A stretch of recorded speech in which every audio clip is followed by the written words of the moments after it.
Hi friends, welcome back to RS family blogs. బాగురు అందరూ. ముందుగా అందరికీ సంక్రాంతి పండుగ శుభాకాంక్షలు.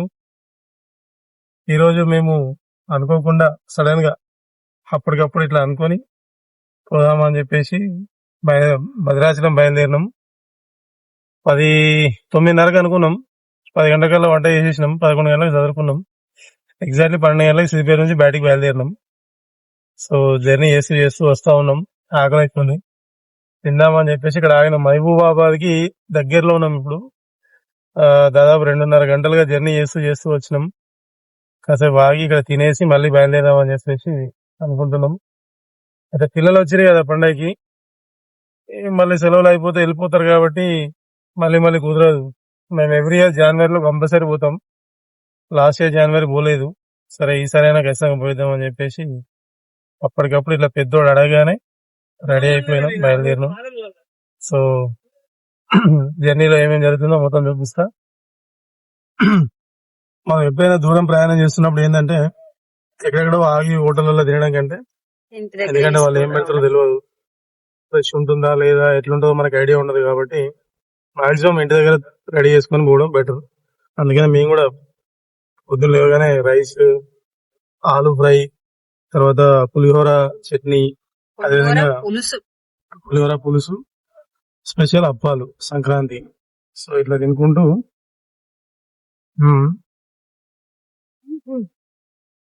చాలా బాగుంది. వెదర్ ఇట్లా కూర్చొని తింటా ఉంటే అసలు ఎక్సలెంట్. దాదాపు టైం చూస్తే 3:30 అవుతుంది.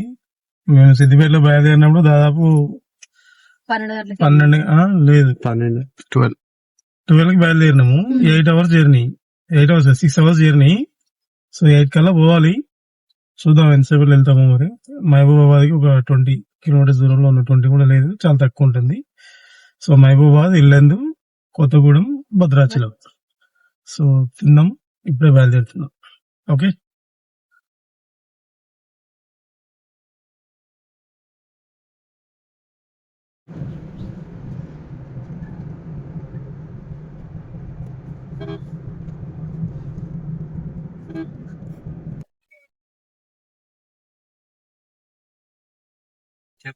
Hi, just now reached Bhadrachalam. యాక్చువల్గా 6 అనుకున్నాం, కానీ హాఫ్ అన్ అవర్ ముందుగానే రీచ్ అయినాం ఇక్కడికి. ఈ కొత్తగా కట్టిన బ్రిడ్జ్, అంతకుముందు అదొకటే ఉంటుండే, అది ఓన్లీ 1 వే చేసారు అది వెళ్ళడానికి, ఇది ఇటు రావడానికి. సో వాటర్ అయితే చాలా తక్కువ ఉన్నట్టున్నాయి. వెళ్ళిన తర్వాత ఒక రూమ్ తీసుకొని రూమ్ లో స్టే చేయాలి. నైట్ కొంచెం షాపింగ్ అది కంప్లీట్ చేసుకొని ఎర్లీ మార్నింగ్ లేచి దర్శనానికి వెళ్తాం.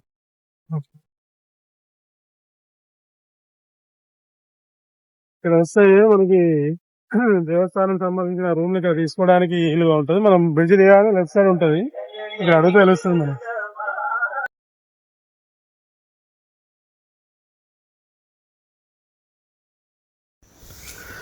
మేము వచ్చిన తర్వాత ఇక్కడ ఆన్లైన్లో అడగమన్నారు. ఆన్లైన్లో కాకుండా ఆఫ్లైన్లో కూడా తీసుకోవచ్చు అని చెప్పారు. అయితే అక్కడ మనము శ్రీరామ గెస్ట్ హౌస్లో 100 గదుల సత్రంలో రూమ్ తీసుకున్నాము.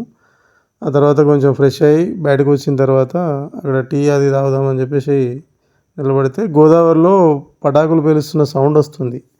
ఏంటని అని వాళ్ళని అడిగితే వాళ్ళు ఏమన్నారంటే, ఇక్కడ ముక్కోటి ఏకాదశి సందర్భంగా డిసెంబర్ 31వ తేదీ నుంచి జనవరి 20వ తేదీ వరకు ఈ భగవంతుణ్ణి పల్లకిలో ఊరేగిస్తూ ప్రతిరోజు సాయంత్రం భద్రాచలంలో ఉన్న ప్రముఖ దేవాలయాలకి తీసుకెళ్తూ ఉంటారట.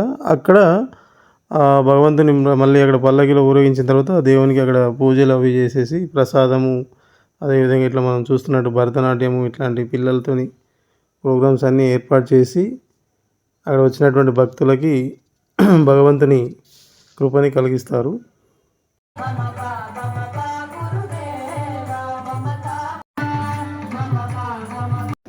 బ్యాంక్ శర్మ గారు ఎక్కడ? శర్మ గారు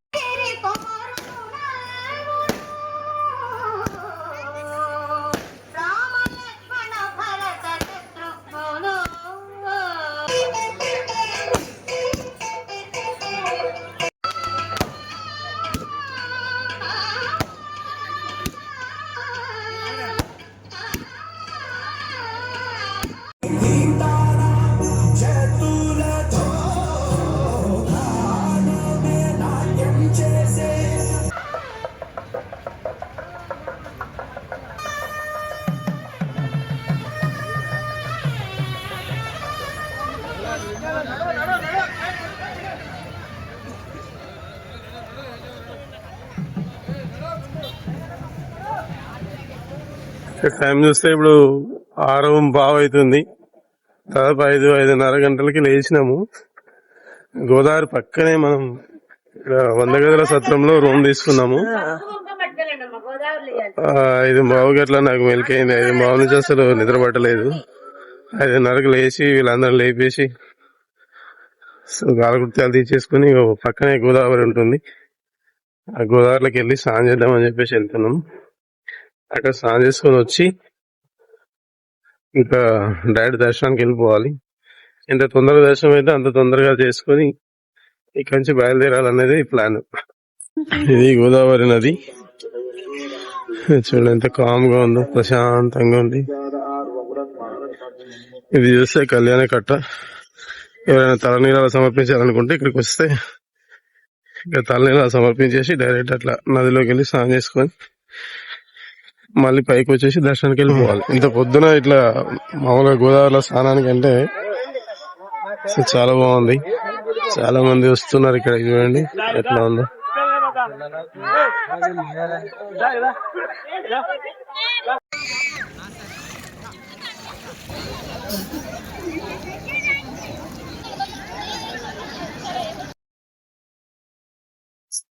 పొద్దున్న 5:30 గంటలకు లేస్తే అనంగానే ఇంకో 7:30 అవుతుంది. ఇంకా చదువుతూనే ఉన్నారు, చేస్తూనే ఉన్నారు.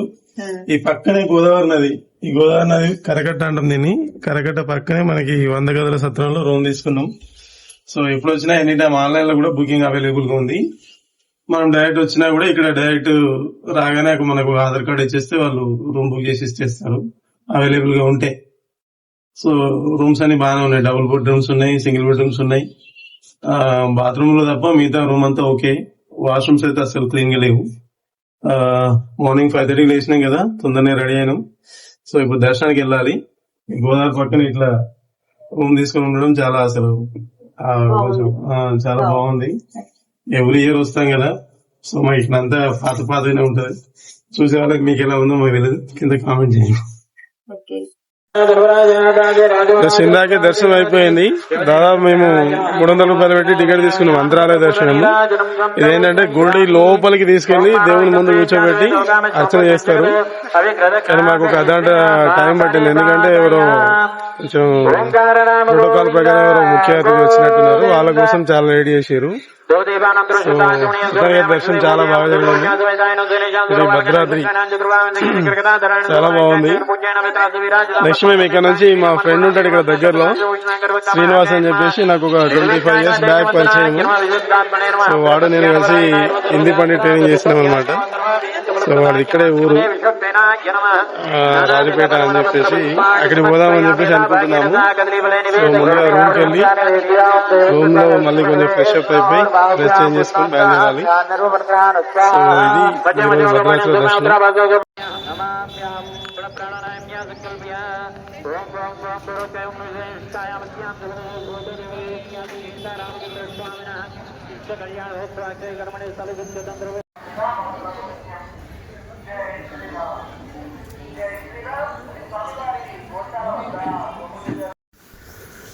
సో దర్శనం అయిపోయిన తర్వాత మేము రిటర్న్ జర్నీ జస్ట్ ఇప్పుడే స్టార్ట్ అయ్యాము. దారిలో మా ఫ్రెండ్ దగ్గరికి వెళ్దామని చెప్పేసి అనుకున్నాము. వెళ్ళినాం వాడి దగ్గరికి, కానీ వీడియో తీయలేకపోయాను. వాడితో చాలా సమయం గడిపిన తర్వాత మళ్ళీ అక్కడ నుంచి రిటర్న్ బయలుదేరి దారిలో మేడారం కూడా వచ్చినాము. ఈ మేడారంలో సమ్మక్క సార్లక్క గద్దెలను రెండింటిని దర్శనం చేసుకున్న తర్వాత మళ్ళీ ఇక్కడ నుంచి రిటర్న్ ప్రయాణం సిద్దిపేటకి స్టార్ట్ అయ్యాము. ఇది మా భద్రాచలం టూర్ ఫ్రెండ్స్. మీ అందరికీ నచ్చిందని అనుకుంటున్నాను. ఇంకా ఈ ఛానల్కి ఎవరైనా కొత్తగా వచ్చినట్లయితే సబ్స్క్రైబ్ చేయండి, అదేవిధంగా లైక్ చేయండి, షేర్ చేయండి. Thank you for watching this video.